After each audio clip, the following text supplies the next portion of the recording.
राजधानी भुवनेश्वर रे चांचल्य पड़ोशी साजिला पिशाच 3 वर्षर निष्पाप शिशु को छुणी खाइला युवक खेलुथिबा बेले घरु टेकी नहीं करिला दुष्कर्म।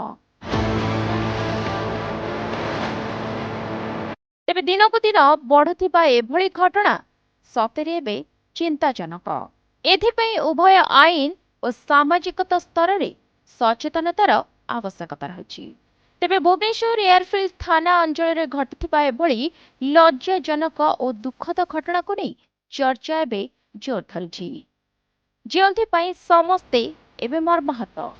3 ବର୍ଷର ନିଷ୍ପାପ ଶିଶୁ ସହ ଏଭଳି ଘୃଣ୍ୟ କାମ କରିଥିବା ବ୍ୟକ୍ତିକୁ ଏବେ କ'ଣ ଦଣ୍ଡ ମିଳିବ ତାକୁ ଏବେ ଅପେକ୍ଷା କରିଛନ୍ତି ପରିବାର ଲୋକେ। ତେବେ ସୂଚନା ରହିଛି ପୀଡ଼ିତାଙ୍କର ପଡ଼ୋଶୀ ଥିଲେ ଅଭିଯୁକ୍ତ ସନ୍ତୋଷ। ତେବେ କୁହାଯାଉଛି ଗତ 30 ତାରିଖ ସନ୍ଧ୍ୟାରେ ପୀଡ଼ିତା ଶିଶୁକନ୍ୟା ଘର ବାହାରେ ଖେଳୁଥିବା ବେଳେ ଶିଶୁଟିକୁ ନିଜ ଘରକୁ ଡାକି ନେଇ ଦୁଷ୍କର୍ମ କରିଥିଲେ ଯୁବକ ଜଣକ। ତେବେ ଶିଶୁଟିକୁ ପରିବାର ଲୋକେ ବହୁ ଖୋଜାଖୋଜି ପରେ ପଡ଼ୋଶୀ ଘରୁ ତାଙ୍କର ଚିତ୍କାର ଶୁଣି ଉଦ୍ଧାର କରିଥିଲେ। ତେବେ ଘୃଣ୍ୟ କାମ ପରେ ଫେରାର ହୋଇଯାଇଥିଲା ପିଶାଚ ସନ୍ତୋଷ। ପରେ ପୁଲିସ ପିପିଲିରୁ ଗିରଫ କରିଥିବା ସୂଚନା ରହିଛି।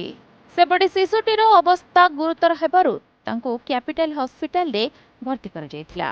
ଏବେ ତାଙ୍କ ସ୍ୱାସ୍ଥ୍ୟରେ ଉନ୍ନତି ହୋଇଥିବା କହିଛନ୍ତି ହସ୍ପିଟାଲ ଅଧ୍ୟକ୍ଷ। ରିପୋର୍ଟ ପ୍ରତିଦିନ ଟିଭି।